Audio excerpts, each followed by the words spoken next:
Okay, welcome to our first official Century of Movies podcast. Chris Weibel, how are you today, buddy? No, I'm doing great, brother. How are you? I'm good, man. So the impetus for this podcast, I don't think I even told you this. We both met doing stand-up comedy in Los Angeles. I still live here. You live in Charlotte now. You're also a screenwriter, which I was always impressed by because I've never written a screenplay. You've got like 12. But as huge movie fans, I went down this rabbit hole of old movies and I've never gotten out of it. And for the last 5, 6 years, everything I watch is old. Literally, pretty much everything from 1940s, 50s is my wheelhouse. And I was telling you how I love black and white movies, and you're like, yeah, not a fan. Yeah, And that was not my literally, favorite. I was like, oh, you're kidding. You're not. And that was like the entire impetus for this podcast. I go, oh, wow. So I recorded a little intro, which people can hear, but you haven't heard yet. But what we're going to do in this podcast is watch older movies, anything before 1980 and anything after 1980, and we'll review. You choose the newer movie, quote unquote, after 1980. I choose the older movie.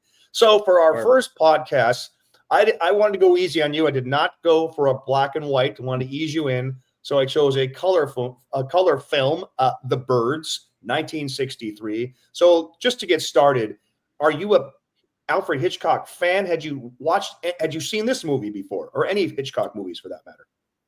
Yeah, I mean, I love Hitchcock. For one of the true innovators, obviously. If I'd seen the birds, I didn't remember it. Upon watching it, I was like, if I saw it, I certainly don't remember it. I may have seen it at some point, but it was like seeing it for the first time. That's exact. I watched it for the first. I went down a Hitchpod. I went down a Hitchcock. I went deep dive. I've watched every single one of his non-silent movies except for Topaz, which I hear is, you know what I mean. And Right. I'll watch it just to complete the cycle. But this is one of those movies where I'm the same way as you. Like 6 months ago, I watched it. Go, I must have seen this at some point or some, parts of it at least, but I didn't remember a single thing about it. So this is like Right. a fresh. It's just like watching it fresh then for you. Oh, 100%. Yeah, for sure. So are you like any other Hitchcock movies that you're familiar that you're like? Are you a Psycho guy, even though it's black and white, of course? Yeah, no, actually, that's one of the exceptions for sure. Definitely like Psycho. Again, I don't find it to be like that rewatchable. I'm not putting it on, once a year to revisit it. But for Yeah, what yeah. it did for the genre, I mean, you have to be at least familiar with it for sure. Yeah, absolutely. Okay, so you and I are kind of in the same boat with the birds then, because it's new to me. Even 6 months ago, and I just watched it again yesterday. Right. So I do love a Hitchcock. I find this movie to be so bizarre. I don't even know where to start. Let's start off with the cast, by the way. Yep. What did you think of this cast? So one of the things I'm not a huge fan of with older movies is generally the acting. Like they just tend to be so over dramatic and just kind of ridiculous that it takes me out of it. I actually Mhm. really like Rod Taylor and Tippi Hedren. Tippi I had never even seen before, so I didn't even know where she came from. I actually really enjoyed the acting in this. It did not take me out of it, especially for the time. There was some overacting, of course. I think that's just natural for how they were doing things, but I actually really enjoyed the cast for sure. I was going to say, I thought this cast was perfect. It's Yeah. interesting. Tippi Hedren, she was a model and Mhm. in New York, and you know her. You know who her daughter is, right? I do Melanie not. Melanie Griffith. Oh, wow. Yeah, Okay. which Okay. is just at a slight little tangent, which is odd because Brian De Palma is considered, I don't want to say a thief, but he pays homage to Hitchcock in a lot of his movies. And her big break, Melanie Griffith's first big movie, which was considered risky at the time, was Body Double, Brian De Palma's movie, Mm, 1980 or 82, something like that. There, and sure. it's considered kind of a ripoff of Rear Window, Alfred Hitchcock. So Oh, kind of weird gotcha. how he hired Melanie Griffith for her first film. But anyhow, yeah, Tippi Hedren, she was a model, and then she was doing commercials. I listened to her on an interview, and she was in New York. She had Melanie. She was a single parent. She moved Mm, back to California. Didn't have a whole lot going on in her career, but she had a lot of commercials going. Hitchcock and his wife and Hitch were very close, and she helped him out with a lot of things. And they saw Tippi on a commercial, and I think it was a soap commercial or something. And they called the studio and said, "Find out who this girl is." And then Tippi Hedren got a call, said, "Hey, we'd like to have a meeting with you. I believe this is Paramount. So she went to a meeting and they didn't tell her who was the director. She didn't know anything about it. She just went in, she talked, she goes, who is this for? And finally they told her Alfred Hitchcock. She goes, oh, you're kidding me. Big deal, because she wasn't really an actress at all. And he loves his blonde leading ladies, right? Whether it's Grace Kelly or Ingrid Bergman. So she fit or Kim Novak. She had the perfect look. But anyhow, she said that finally they told her, and she goes, oh my gosh. So she assumed, because she didn't have any experience, that it was for his Hitchcock Presents TV show, which was going on at the time. Oh, I remember that. Yeah. Yeah. So, she didn't think they'd offer her a movie. But anyhow, I live in, West Hollywood now. So I just listened to this a couple of days ago. She said that she went to a meeting with Hitchcock, this other guy, I can't remember his name, and Lou Wasserman, who was the biggest agent, the most powerful guy in Hollywood at the time. They were at Chasen's, which is about 10 minutes from where I live right now. Restaurant. It used to be the big restaurant where it's now a Bristol Creams a grocery store, but they still have some of the original booths. And she goes, we were sitting in Chasen's when he offered me the birds. And she goes, we all started crying because it was like a big deal. She couldn't believe it. But then she didn't know what she was getting herself in for. But I thought she was fantastic. Yep, I did too. I thought Rod Taylor was really good. And again, I know this because I've watched so many old movies. Hitchcock, his two favorite actors were Cary Grant, and they say Cary Grant is how Hitchcock always wanted to be, and Jimmy Stewart, his other favorite, is how he always sort of saw himself. You know what I mean? Kind of or I don't want to say wimpy, but he wanted to be Cary Grant, but he actually was Jimmy Stewart. That's what Hitchcock's two personalities were. I feel like this guy Rod Taylor is very Cary Grantish, and I feel like if Cary Grant was younger, he would have played this role, but he was just too old at the time. Okay, interesting. Yeah, and Rod Taylor, this is back then. He had the classic actory looks. You know what I mean? No, yeah. He's actually Australian. It's not even American. And they offered him the James Bond to be James Bond, and he turned it down, saying it was beneath him. And he thought he was actor. And he goes, every time one of those movies came out, it was a huge hit. He goes, I wanted to pull my hair out. I bet. Yeah. Could you imagine? Yeah. Tough business. Yeah. And it's funny. The first time I watched it, I didn't even realize, because I wasn't watching. I didn't realize that was Jessica Tandy. I didn't either until I looked it up after. She looked it was like on the tip of my tongue. She looked so familiar, but I was like, there's probably no way I actually recognize her or, would know who this is. And then I looked it up and I was like, oh, wow, that's crazy. That's exactly how it was. I'm like, who is this? The whole movie, I'm going, I didn't look it up till after the movie. I go, who is this? Right. She's so good. Who is this? Yeah, it was great. I even like the girl. And it's, what's her name? I'm forgetting her name right now. Did you ever see reruns of Lost in Space? I mean, it's been a long time. Well, one of the young girl in Lost in Space, that's her sister. They were both pretty successful kid actresses, and then I don't know what they didn't do a whole lot, I guess, as they got older. But the sister was also one of the kids in Sound of Music. So gotcha. Yeah, I thought she was really good. She was also in the little girl. She was also in Alien, the first Alien movie. Oh, she was cool. She was one of the people. Yeah. So I'm spacing on her name right now, but I thought the cast was great. I did too. And I know what you're saying about the acting. I just think it's par for the course kind of a thing. Yeah. There's so many things with this movie though that let's just get into the opening credits. The opening credits, which always seem to be great with Hitchcock. What did you think of the opening credits? I'm talking with the birds and the sounds and all that kind of stuff. I thought it was very cool. It definitely set the tone for what was coming. It was odd. I wrote it down. It just seemed to go on forever. I mean, they had the opening credits for all the way down to like the assistants and like the guy who works the valet and the person that served him coffee that morning. I mean, it was just like 15 minutes of just endless credits. And I was like, what is this, the end of the movie or the beginning? It's funny that you say that because I'm so used to that because I watch so many old movies that I'm just used to that now. This is like a new thing for you. Yeah, we're so used to movies just getting right in these days. Yeah. I think the first real big movie where he wanted to get started with the movies without showing anything was Star Wars, was George Lucas. Interesting. And they wouldn't allow him to do that. And so that's when he dropped out of the Directors Guild. Just a little side tangent. That's when he left the Directors Guild. Yeah. Because he wanted just the movie to start. You know what I mean? Star Yeah, Wars get right without into it. all the exactly. But you're right. I forgot about that. I forgot. I'm so used to that how they go on and on. But Oh, also, but I thought the sound effects and the bird. I thought it was really cool. I thought I it did too. really set like this menacing tone. And it's weird is the sound of the birds. The screeching and all that. It's not actually bird sounds. There was Hmm.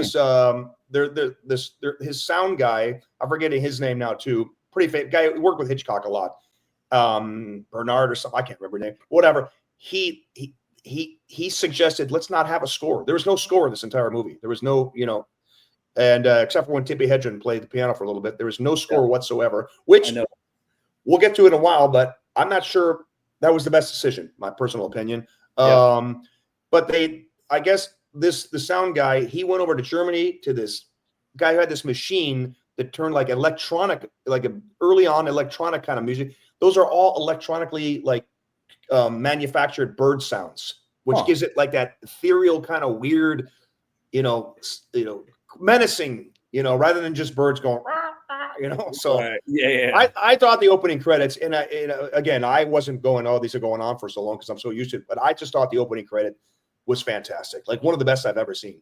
Yeah, I did too. I mean, all jokes aside, I thought it was great. Like right away, you're in for something wild. What Yep, it is, you don't really know, but it sets the tone really, really well. exactly. And then we get into the movie, and I don't Hmm. know. What did you think? You're a screenwriter. The opening scenes are so important. What did you think about how the movie started? I thought it was great. The other thing, going back to the credits, it said in color. Like it was like bragging that it was in color, and I was like, "Oh my Well, god!"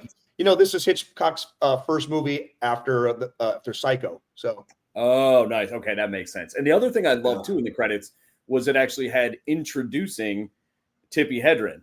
Right, And movies exactly. used to say introducing all the time. I don't know the last time I've even seen that. So that's another thing That, that I thought was very cool. and literally, that was her being introduced to the world. Yeah, I mean, what a cool step. She had done nothing. She was in commercials. She did commercials. Yeah, so that really, it's cool. Yeah. Yeah, like that's every actor's dream. You do a soap commercial, next thing you know, you're in the next big movie. Well, not So only that, but to be literally in every single scene. I mean, to yeah, carry the entire movie, I'm pretty amazed. And I just thought she did a fantastic job. yeah, I did too. I thought she was great. But yeah, the opening sequence I thought was it was very character driven. There was like a fun playfulness to it. Definitely intriguing. Like who's messing with who here. You learn a lot about each character. In a very Yeah, short time. yeah. So in terms of like character development, you're up and running pretty quickly, which I thought was great.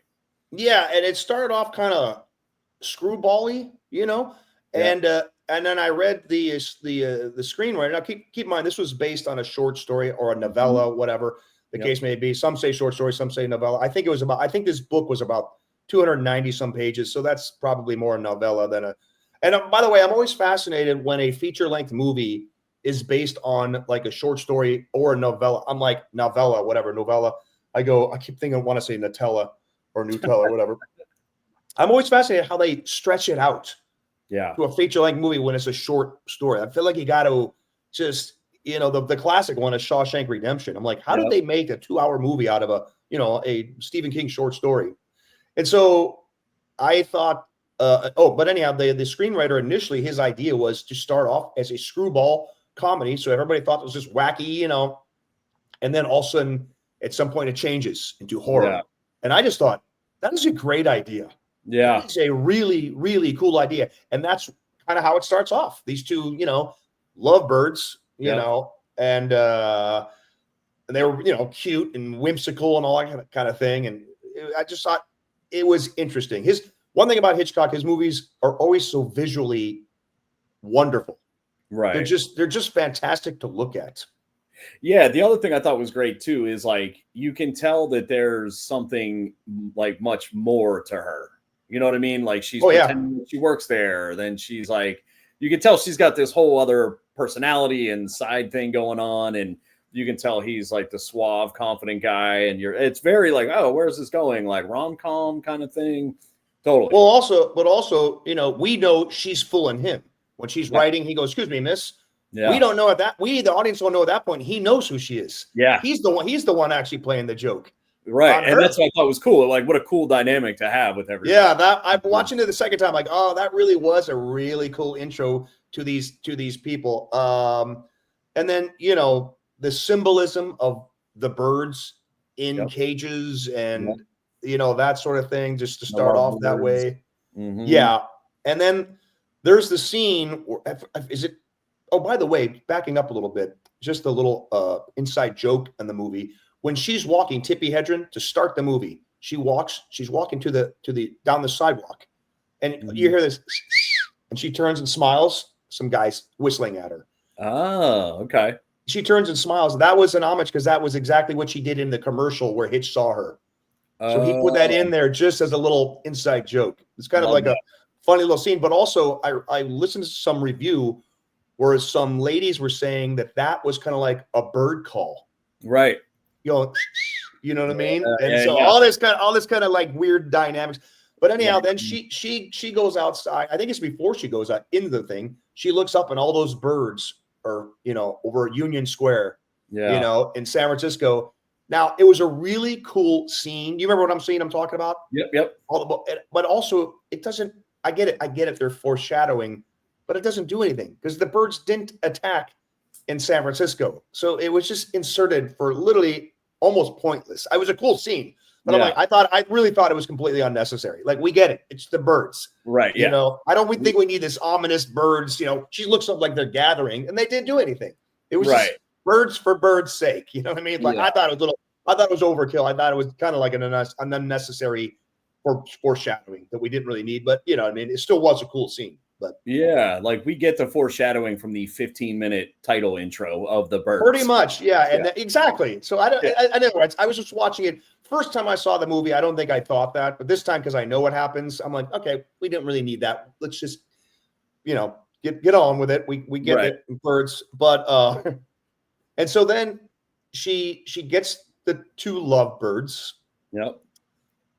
And then what'd you think about that? When she takes him and goes to like his she calls him the favor to get his address. Yeah. So this is one of the craziest parts of the whole movie. And I don't know if this is just how people were back then, but everybody was just giving everybody's information away. She's like, who's that? The guy, then they're like, oh, that's his name. He lives over here at 64 Park Avenue. If you can't find him there, this is his chalet summer home. You take the 5 North. And just everybody there was no secrecy or privacy. I had the same exact thought. I'm like, wow, they're just furthering this plot, making it nice and simple. This is one of those scenes where, I told you my thing is like, I just don't buy it. They could have, how they could have done things a little bit differently. And that's exactly it. So she gets the birds and goes to the apartment. Now she called in the favor with the license plate. Okay. So we can accept that. But then there's the neighbor, you know what I mean? And, where are you? Is that for Mitch? And then she goes, no, he's in Bodega Bay. Now she goes, where's that? 60 miles north. So you live in San Francisco and you've never heard of Bodega Bay? Right. You know what I mean? That seemed a little weird to me. Like, if I would have just rewritten that a little bit, like Bodega Bay up there, up north, he could have gone, 60 miles. We go, oh, okay, great. Yeah. I just thought it was weird. Bodega Bay, where's that? I get it. You're letting the audience know, but I just thought that could have been written a little bit better, a little more realistic. Yeah, I agree for sure. Especially if she's like, this debutante, she's got all the money, she's vacationing in Rome and doing all. She doesn't know like the spot right up the street.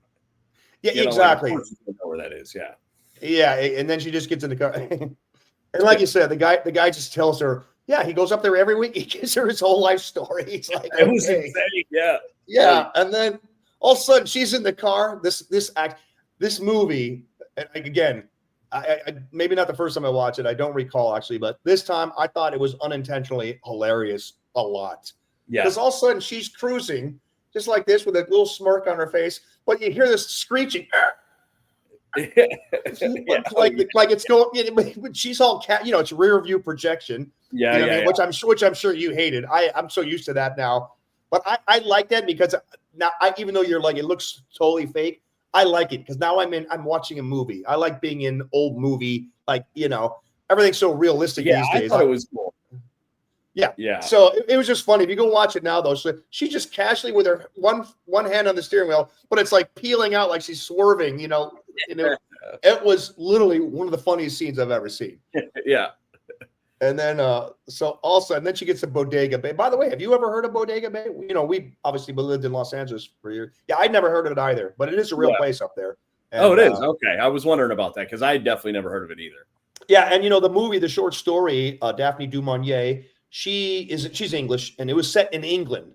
And Hitch doesn't like to go on location or like that, so he set it over here in San Francisco, and but also up there because the terrain looks very much like England. It's very similar. If you see the helicopter shot, you know, up above of the the car, it's gorgeous. You know, the coastline and all that stuff.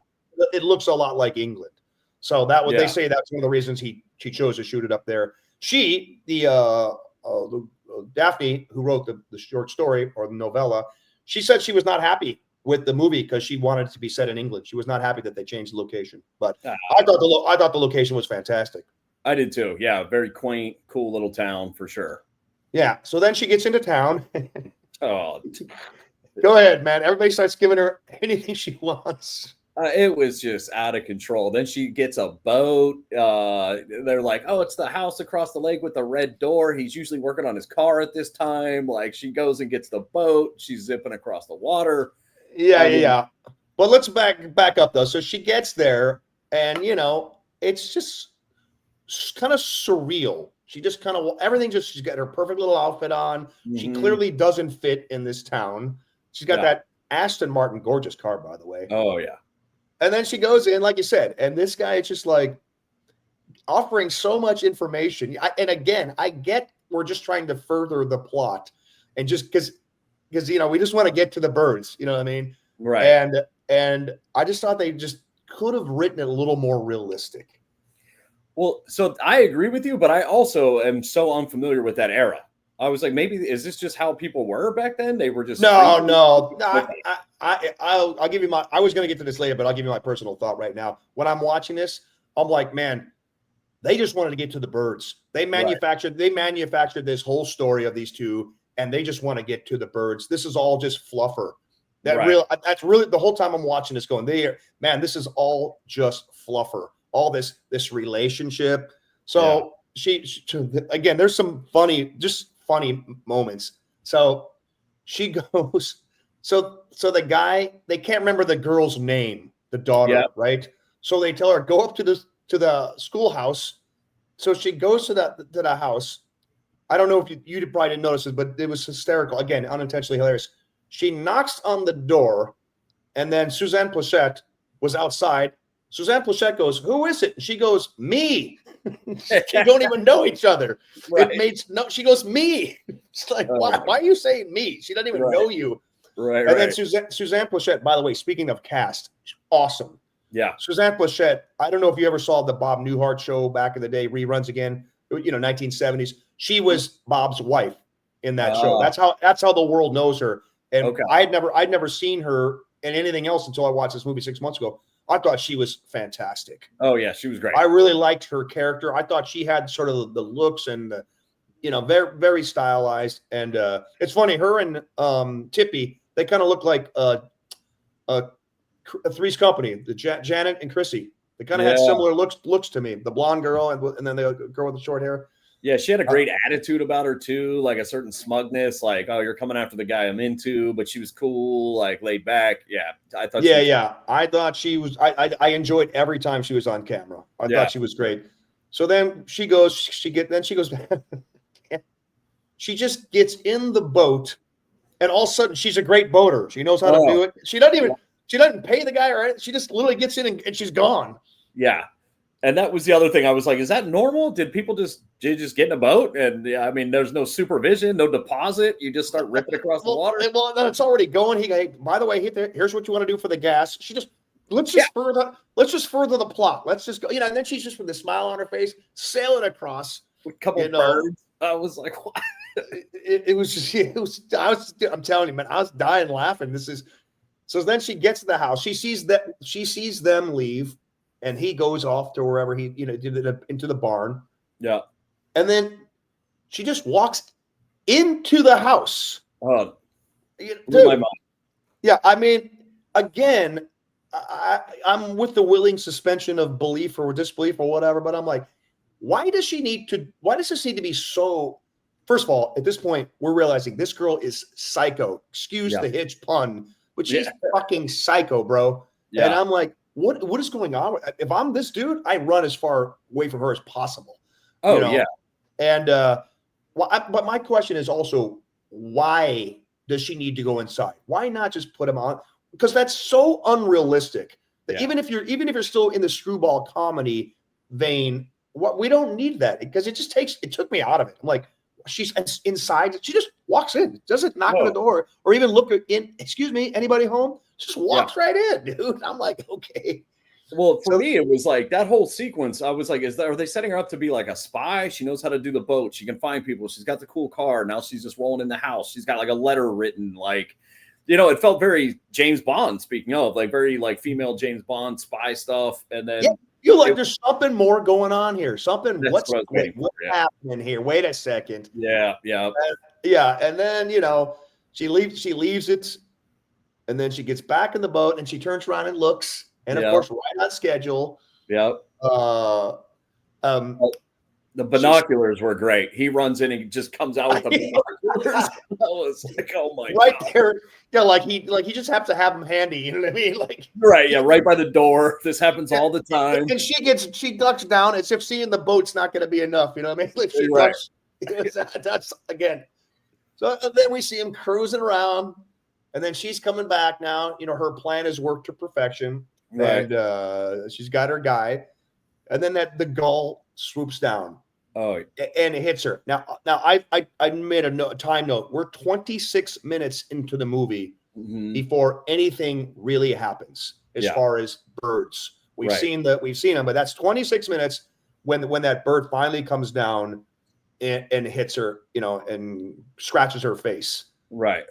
And I'm like, wow, that took a long damn time to get into this movie. And I thought, again, watching it the second time, I'm like, okay, let's go. Let's get into this. You know what I mean? I just thought they spent so much time with all this cornball stuff, I agree. that I think it could have been gotten to a lot quicker. But anyhow, this is a funny little moment. You probably missed it first time because I did too, but just watching it again. So she gets hit by the bird, right? Yeah. He comes down, he walks her up to the, onto the pier.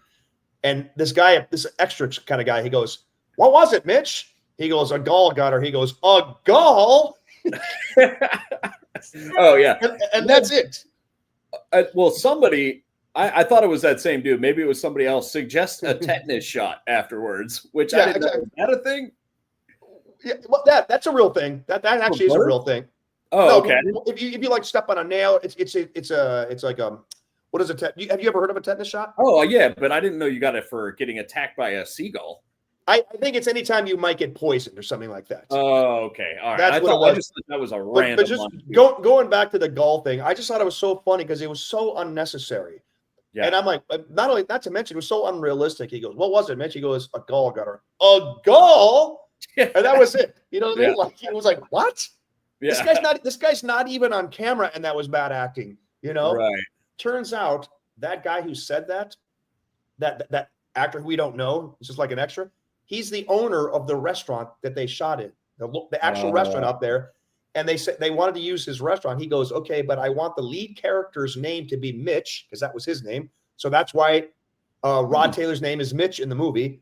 And they gave him that speaking line. So that's him going, "A gull." It's so ridiculous, but again, unintentionally hilarious. But again, I'm going, this is unintentionally hilarious, but I was enjoying it the whole way because I'm like, I'm so gone about believing any of this at this point that I'm going, all right, let's just get on this ride with Hitchcock, man, because this is so wacky.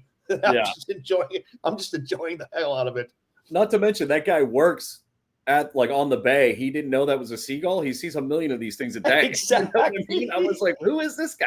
Yeah. Exactly.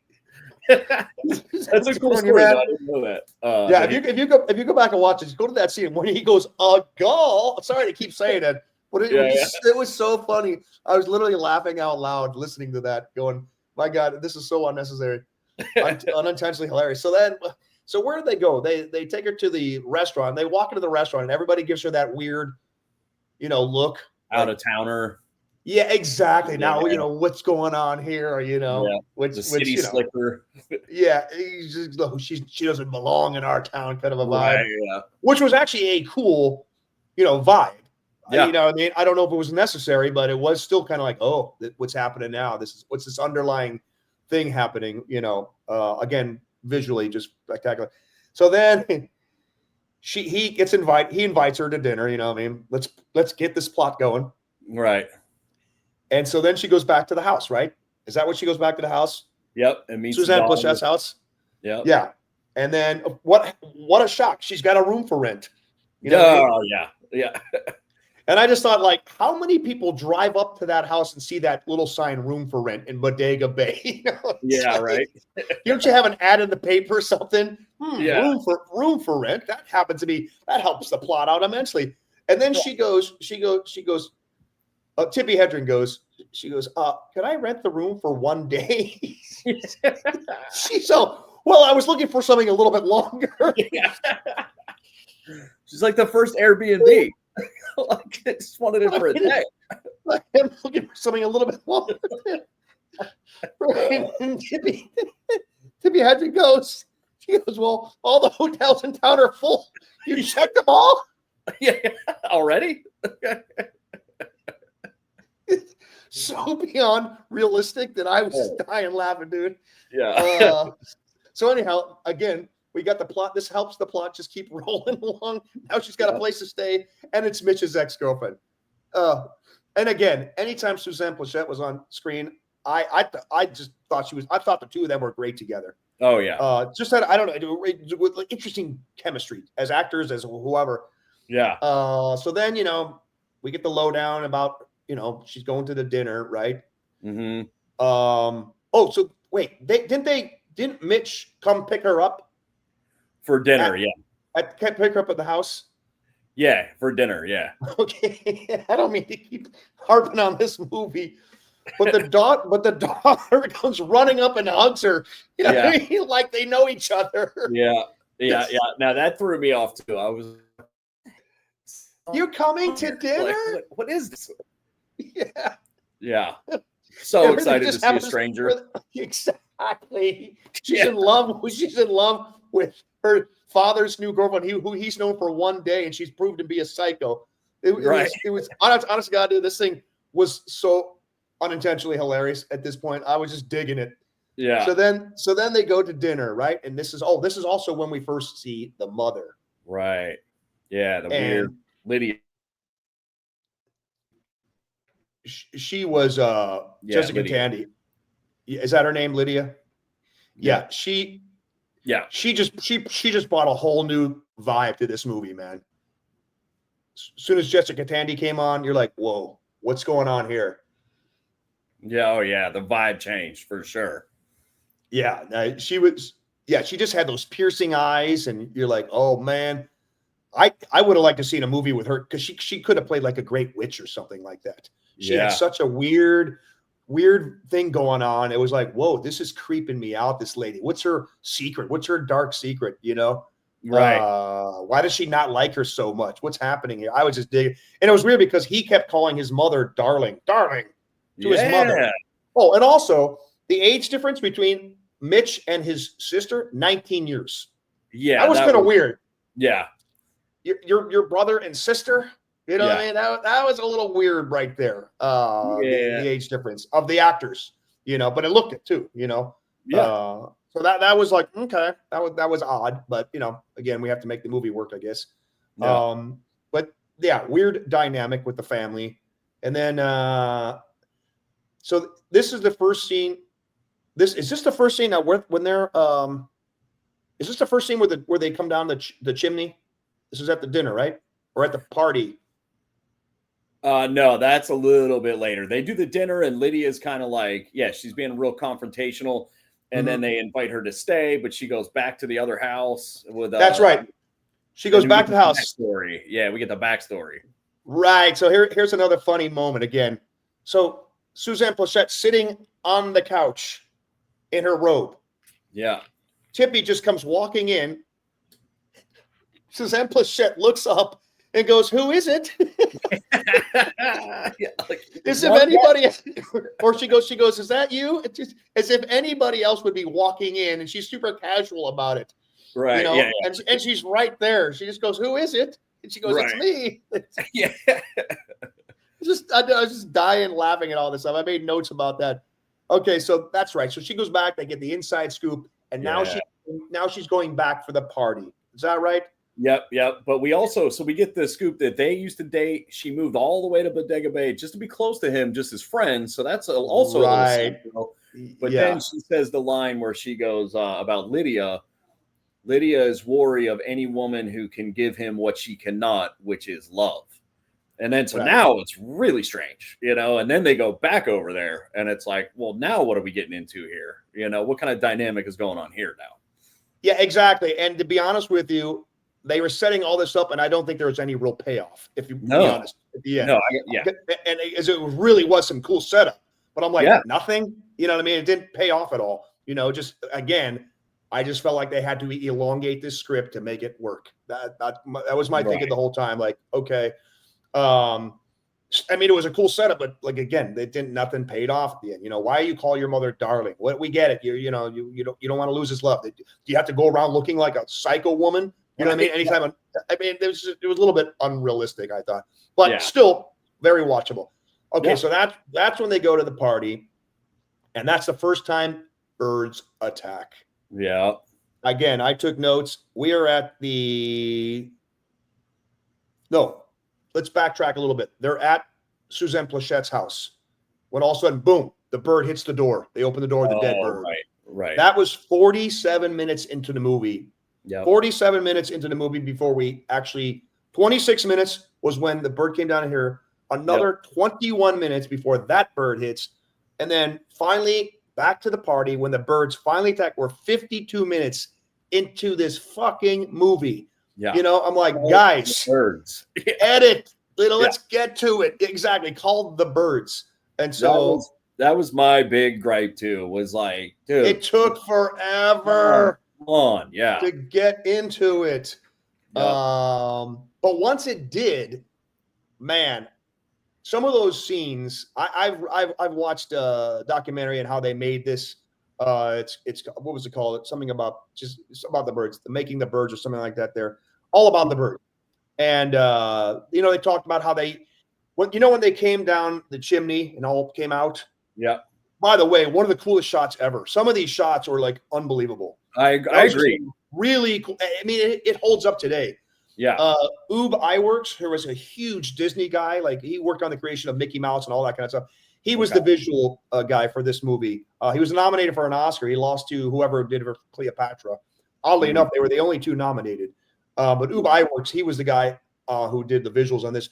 And I was listening to Tippi Hedren in an interview. She said when they did that scene, when they came out of the fireplace, they were supposed to go all over the room, and they didn't. They came down, they just kind of sat.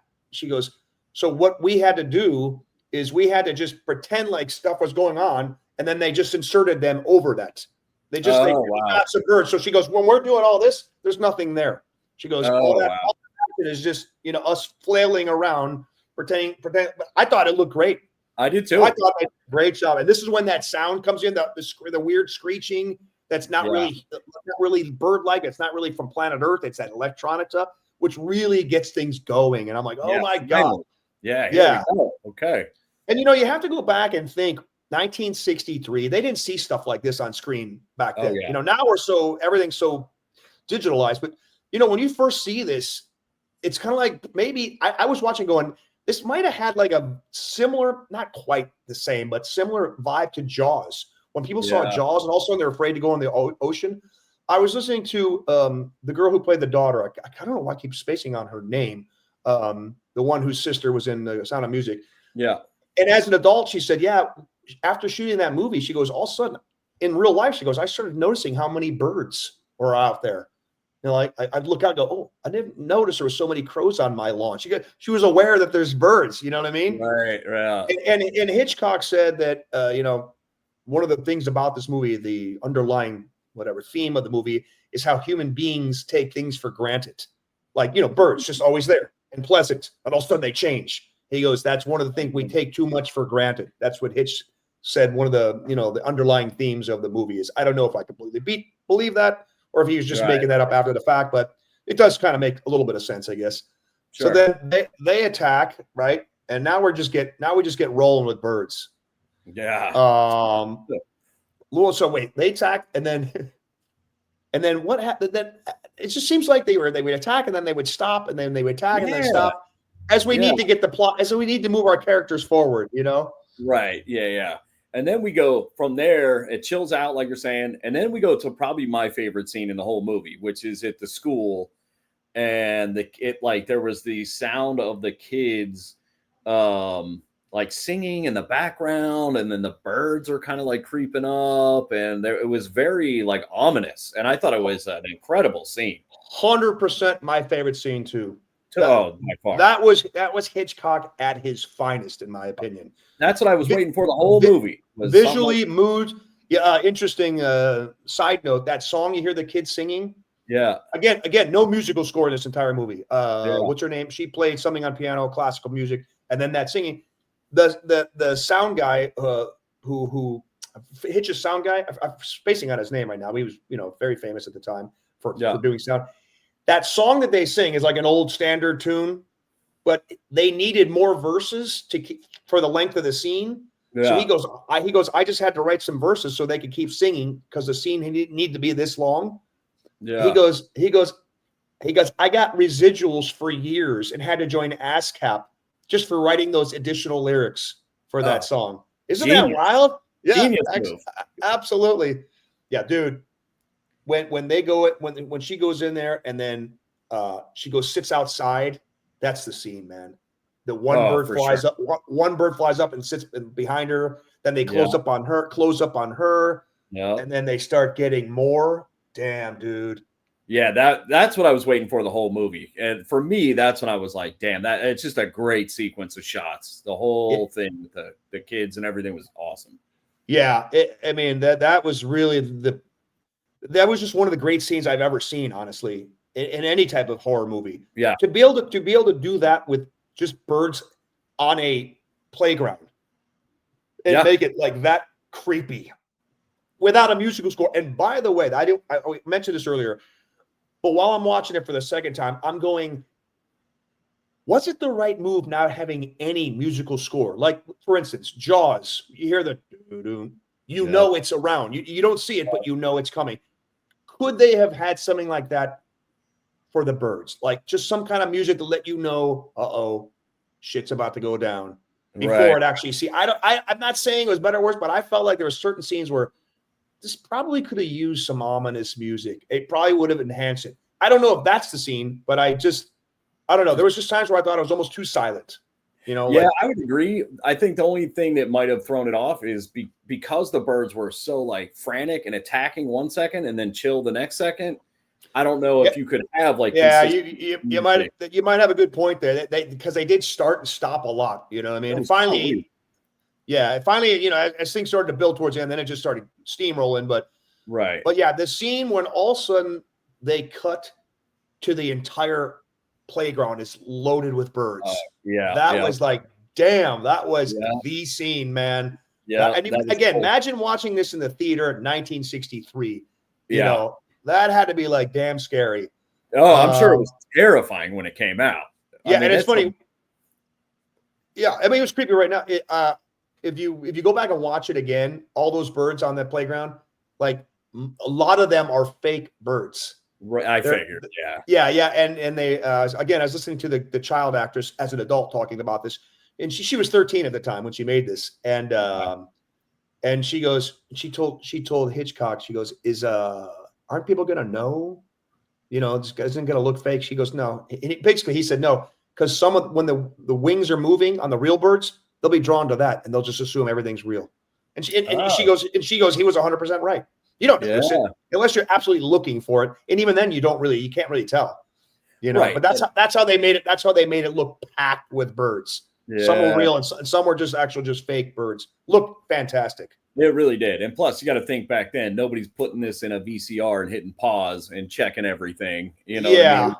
Oh, Yeah. funny little tangent on Hitchcock, by the way. I forgot about this. Again, I watched an interview with the lead actress. Oh my gosh. With the child actress. And this is really funny. She said she met with Hitchcock, just the two of them, when she was in before the movie. And she goes, and he was so nice. She goes, he sat down and he just talked to me about because she's from England, and that's where he's from. The child actress, she's English. So they were talking about England. She goes, yeah, he was telling me, we got to talking about steaks, and he told me where to get the best wine and what kind of wine pairs. She goes, I was 11. she goes, he was very sweet. And she goes, and I ended up using that later in life, but she goes, I was 11 years old when he was telling me this stuff. I love it. And then, again, another side note is Hitchcock. He says he never drove because he didn't like driving, or I don't know. But anyhow, he had his driver's license was sold at an auction years ago. And there's a picture, you can Google it. There's a picture of Alfred Hitchcock's California driver's license. And on it is the address. And I live pretty close to it. So I drove down to take a look at his house. It's right off of Sunset Boulevard. I keep pointing as if you guys can see me. But I drove down. I drove down to take a look at his house like last month. You can't see anything. All you can see is the gate in front. But I'm like, that's where Hitch live, man. Wow, that's really cool. awesome. Yeah. Really... But so anyhow, yeah. So now we're at the Byrds, and then again, I know we have to further the plot, but all of a sudden they decide to just leave the school. Let's just run. Yep. I mean, can't they get people to come up with cars and park outside, or get the ambulance, park there, and bring them out a few at a time? They all just start running. Yeah. Worst idea. Exactly. They're not even attacking. You're in the school. I get that you have big windows, but you're in the school where you can block yourself without. Let's just all run for it. Yeah. Oh yeah. No plan whatsoever. She goes. Susan Plachette. She goes to her character. Okay, ladies, let's show her how we do our fire drill. Everybody, single file, and they get outside and just start running for pandemonium. Exactly. Oh yeah. But that leads me to my next favorite scene. Wait a second. One second though, because the kid's running, right? Kids running down the thing as the Byrds are attacking. You know what I'm talking about? Wait, say it again.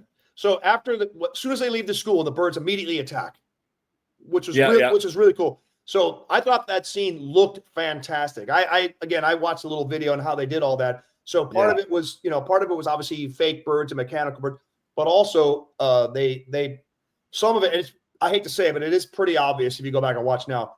They brought the kids. Some of it was them running, up there in Bodega Bay, and some of them they brought the kids to the studio, Paramount, and they were on treadmills, with the rear projection. So they are running on treadmills, and it's pretty obvious when you watch now. But the way they that's the other reason I like watching old movies, because I go, how do they do this? How do they match? Because they had to actually make this happen. They could just CGI it, Right. And even if it looks a little hokey, I still love it. I still love going, oh, how do they make, you go back and watch the original King Kong. You're like, oh, how do they do that? I love seeing how they put it all together like that. So anyhow, yeah. So then they're running, and then the kids fall, and then she gets into the car with the girl, right? And then they all wind up most of them wind up in the restaurant. Yeah. Is that where we're at now? Oh, yeah, a diner. Yeah. Okay. And so you were saying your next favorite scene or whatever? This is where it just gets super fun, because now we're in this diner, right? And this absolute bird expert shows up. The lady? This lady knows everything about birds, backstory, migratory patterns. I've never seen them hang out together. And then that's coupled with my all-time favorite character, the town drunk. This guy is hammered at the cafe, and just the whole dynamic. I was like, what are the odds that there's a bird expert just there, giving information? I forget her name. I did look her up. She was I think it was Tippi Hedren talking about her, and she mentioned her. She goes, that actress was so great. Oh, she had to spew out all this complex dialogue, and she goes, she did it so perfect. And she's puffing on a cigarette. It's this crazy old lady, man. I thought she was honestly one of my favorite characters in the whole movie. She was, because you believed her. Oh, She 100%. 100% believable. I thought her character was, and Yep. and you know, where some of the, like, remember the mother with the 2 kids? Could you quit talking in here like that? You know, Oh, yeah. you know, eat kids. Eat. It was so over the top. That's what I'm used to with older movies. That's how everybody acts to me, and I'm Yeah. like, no. But And then everybody was good except for her. Then the husband smoking with the, you know, at the thing, the guy who would wind up being the smoker guy outside later. It's like, Yeah, okay, yeah, come on, yeah. let's go, honey. You know, okay, you know, yeah, everybody's just yelling and yapping. The 2 kids are trying to eat. It was so weird. Yeah, it was bizarre for sure. But yeah, I just love that where we introduced the locals, and it's what a bunch, what a rowdy bunch. Yeah, every crazy local was there at that particular time. Oh, it was Fantastic. great. Yeah. But again, we got to keep the story rolling, and they did. Yep. So then this was a really cool scene. And that's the one where they go outside and where they're watching from inside, and then the bird hits the guy, you know, putting gas in his tank. Yeah. He falls over, the nozzle falls out. We see the gas streaming down. And you're like, uh-oh.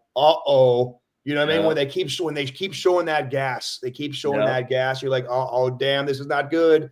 Yeah. And then they cut to that guy with the cigarette, and the people inside the window, they can't get to him to let him know. And then finally, I thought that was when they blew him up. I was like, damn. Oh, I know. They just blew that dude up. Yeah, it was like a mob movie here. Yeah, seriously though. I mean, that was pretty kind of graphic-y for 1963. Oh, I'm I agree. Yeah, that guy's going. And then this horse and carriage comes around the corner. Like, what the hell is that coming from? You know? Yeah. It's like, what? I mean, it was visually stunning, but what the hell's going on here? What kind of town is it? What goes on? It was so unrealistic, man. I was going, this movie is getting legitimately insane right now. Oh, yeah. The other cool thing, they blew that guy up, but then they cut to like that crane shot, or I don't know if they used a helicopter shot of the whole explosion. And I was like, that was awesome. Yes.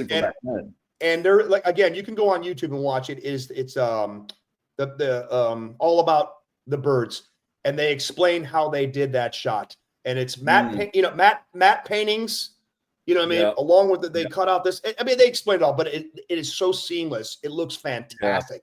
And the crane shot, and then the birds up there, you know, circling around, looking down at the town.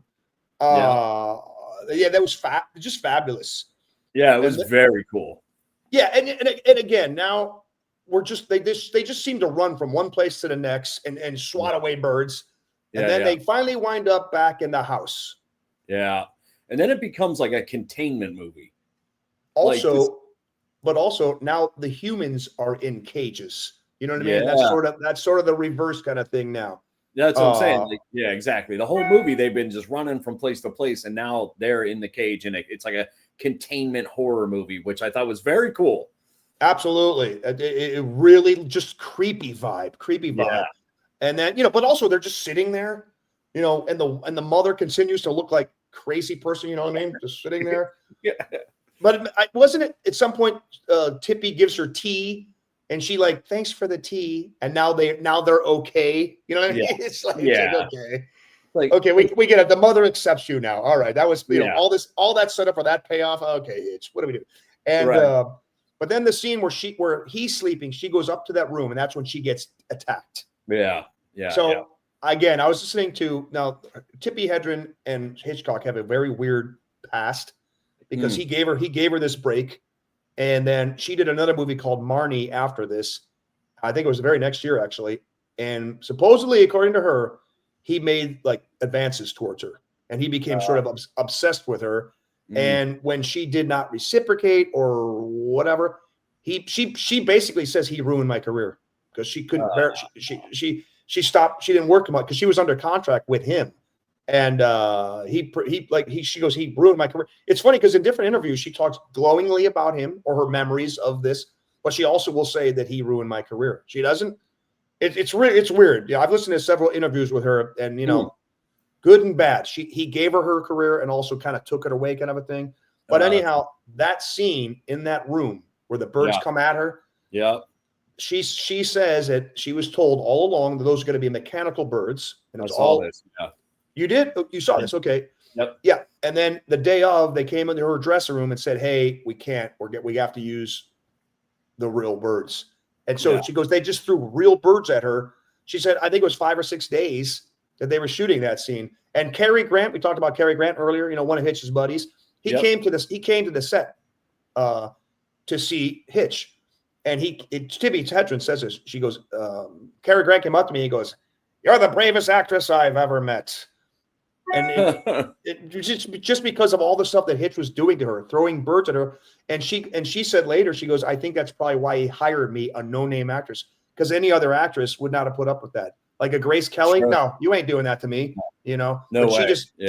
She just took it. So they threw the real birds at her, doing a scene and stuff like that. And I mean, they had some weird stuff where they like tied birds, like they had like a little piece of like string where they tied the birds to the feet of the bird and then tied it to her clothes, so the birds had to like be right by her, like some weird stuff. You know what I mean? It's like, wow, that doesn't sound like fun to shoot. But anyhow, then Mitch goes up and carries her down the stairs. Yeah. That was her stand-in. That was her body double, because she had to go to the hospital for exhaustion. I think she was in the hospital for like 5 days after shooting that scene. So carrying down the stairs, that's not her. That's actually her body double. Interesting. Okay, I didn't see all that. Okay. Yeah, you wouldn't notice it when you first watch it, but if you go back and look at it again, you're like, oh, because you can't see her face, right. when he's carrying it out. And then we're pretty much getting to the end now. So what'd you think of the ending, especially as a screenwriter? What did you think of this ending? So I kind of go back and forth on like open-ended endings, like where it's up to the audience interpretation, whatever you think, right? Mm-hmm. I do think it was cool. Like the ending shot, like the final image was outstanding. Like just looking across, and they realize they got to get out and go. It was odd in the back of the car where like the mother Lydia has now like finally like allowed her, like, okay, you're cool now. Like I'm like very motherly with you now. And then I don't know how I feel about it overall. I didn't love it. I was looking for more of an explanation, but I understand why they did it. And also the final image of the car going and the birds everywhere very much paid it off. But, I wanted more of an explanation. But 100%. It was a cool looking scene. Again, if you go watch that podcast, you watch that YouTube video all about the birds. They show how they shot that last scene. Fabulous scene. Okay. With the sun coming down and quietly going. I thought, even the first time I saw it, I go, they didn't have an ending. They didn't know what to do. Yeah. This is a cheat. This is a complete another cheat. Yeah. And supposedly Hitch, when the screenwriter gave him the guy who took the short story and made it into a screenplay. Yeah. When he gave him the screenplay, he said Hitch took the last 10 pages and tore them out and threw them away. And the screenplay, the guy who wrote it, I'm forgetting his name right now. Yeah, he said we had a scene written where they were going to get, and by the way, let's back up for 1 second. So they go, okay, we got to get her to a hospital. Mitch goes, let's take the car. It'll be faster. Oh, birds are attacking. Let's take the convertible with a canvas roof rather than the truck with a steel roof. It makes zero sense, right? Again, let's just further the plot. Let's just keep going. So anyhow, the screenwriter said we had a scene where the birds were going to attack as soon as they got in the car and start poking through the roof, but he goes, it would have taken so long to shoot helicopter shots. It would have cost so much that we just decided not to. And Hitch's daughter said in an interview, she goes, yeah, towards the end of the movie, they got together. They go, well, how are we going to end this? They didn't have an ending. And so they just chose a non-ending, which I honestly, again, it was good to look at. But at the end, I'm like, what? This is it? They attacked you guys for no reason, and now it's done? Yeah. And then they just stopped. I was like, you got to be kidding me. And so I think people have gone back and tried to, including Hitch himself, justify the whole movie. Like, well, it's human beings taking things for granted. It's the birds rebelling against the vanity of human, like the lady with her nice clothes and rebelling against rebelling against she keeping the lovebirds in a cage. And I'm like, okay, I get it. It sort of makes sense, but you didn't have an ending. Let's just call it like it is. There was no ending, Yeah. It was There was pretty no to look ending, at, yeah. but I was like, yeah. like even if they had, that's what I was going to say. As a screenwriter, what would you have done something differently? Like if I was thinking, even something cornball, like Tippi Hedren has this little like necklace of a broken wing or something like that. That's like cursed, and until she takes I mean, just something to give us some rationale for why these birds attacked, and then just nothing. Yeah, to just do nothing was a choice. I could tell. I was like, they just didn't know. They had just kind of painted themselves into a corner, and they were like, let's just end it. Like, whatever. Yeah, exactly. I don't know what else they could have done besides had like cut to like where all the bird seed was, and there's like toxic, something toxic running through it, or something cheesy. So as opposed to that, the ending works, but yeah, I don't know what else they would have done. And by the way, if they made that today, they would do something like that because it would set up The Birds 2. 100%. The sequel. Yeah, exactly. I was like, guys, you couldn't create something, even if it's corny, just to justify this whole movie. It's just like, there was just, that's what I'm saying. There's just so many things. If I was going to do it, by the way, if any Hitchcock movie should be redone, I think it's this one. I think with CGI and what they could do now, and I just think they could do a fabulous job with this movie. I don't know if it's like a rights thing. I mean, they redid Psycho years ago, which I've never seen. That I was like shot for shot the exact same movie. But I think they could easily do a really cool version of this movie. I just thought the movie was. I mean, I enjoyed the whole movie, but Matt, I just thought it was too long. I honestly thought it was like 30 minutes too long, like maybe even 40 minutes too long. Like this should have been like an hour. I don't know, maybe hour 15, hour 20 tops. I agree. Let's just get into it and let's get out. The whole flirtatious stuff just went on forever.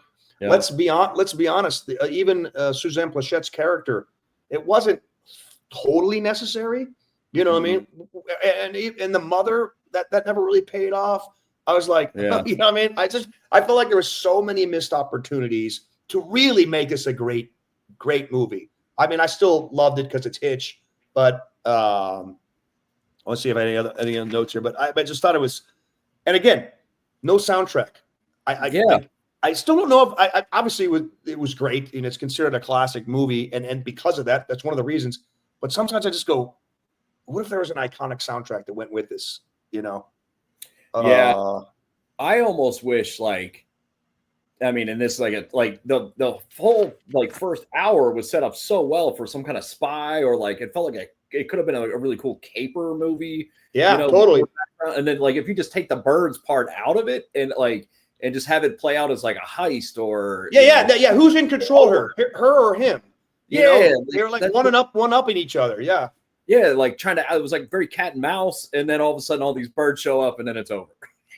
Also the mother, you know what I mean? The mother with the looking, staring, the glaze, and then they went to that sequel where the mother runs to the farmer's house and his eyes are gouged out. Yeah, some people said that's like an Oedipus thing. I'm like, okay, guys, back off. Yeah, that's just a scene of a guy with his eyes. Exactly. Yeah, relax.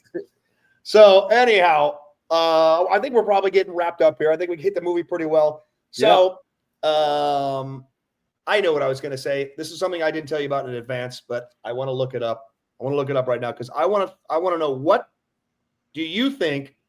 I'm going to look it up just so you know, but what do you think the Birds' Rotten Tomatoes score is? I want to see if you can take a guess. Oh man, are we talking audience? Hold on a second. No. A critic. Critic? Yeah. The percentage. I'm going to say 84%. Pretty close. 69 reviews. By the way, the audience, Rotten Tomatoes, 83%. Oh, wow. Okay. Critics, 94%. 69 reviews. Yeah. 94%. That's so I wanted to throw that in there for you. Make that one of our little ending pods. You know what I mean? So whatever movie you choose, I will not check the Rotten Tomatoes, and I'll take my guess afterwards. Yeah. Okay. So now let's grade the movie on a report card scale, A being best, A to F. What would you give The Birds 1963? Just based on it. I mean, there were so many great moments. There were so many cool things. There were some great shots. But overall, I'm going to give it a C. I'm going to give it just a solid C. Wow. It's it's funny because I've gone through this myself going, I'm almost verbatim what you were going to say. And I can't give a Hitchcock classic movie a C, can I? And that's kind of what I was leaning for. I'm going to go just because I always enjoy the ride with Hitchcock because it just looks fantastic. I did like the actors. I thought it was, like I said, perfectly cast. And some of the scenes are just like the thing with the birds that I just cannot give a movie with that scene, by the schoolyard. I can't give a movie with that. I can't go as low as a C. So I'm going to give it a B minus. Okay. B minus for those, but again, shorten it.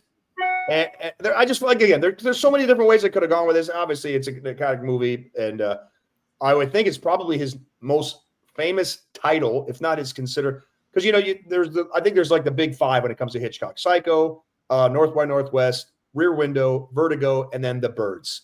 And I would think probably most casual people know Psycho first, and probably The Birds second, as far as just by title. Yeah. And so this is definitely one of his top five, and it's kind of blows my mind that our scores are so low, but that's the way it goes. Yeah, like I said, a great movie overall, but for me, it was just a little too bizarre, a little all over the place. So exactly. All right, man. Well, hey, this is our first podcast. So before we end, you have to bring up the movie a movie after 1980 or beyond, and what movie will we be talking about next? All right, up next, we're going to do 2010 Darren Aronofsky movie Black Swan. Black Swan. Okay. Yeah. I think now is that the ballerina movie? Yep. Natalie Portman. Saw it once years ago. Don't remember hardly anything about it. So I will be looking forward to talking about that one. Yeah, absolutely. I've never seen it. So I'm you haven't? I've even better then. Yeah. Okay, great. Yeah, we'll have a lot to talk about then. Absolutely. All right, guys. This is our first podcast wrapped up. Please follow us on social media, and we'll see you next pod. Take it easy, brother. All right. Later, brother.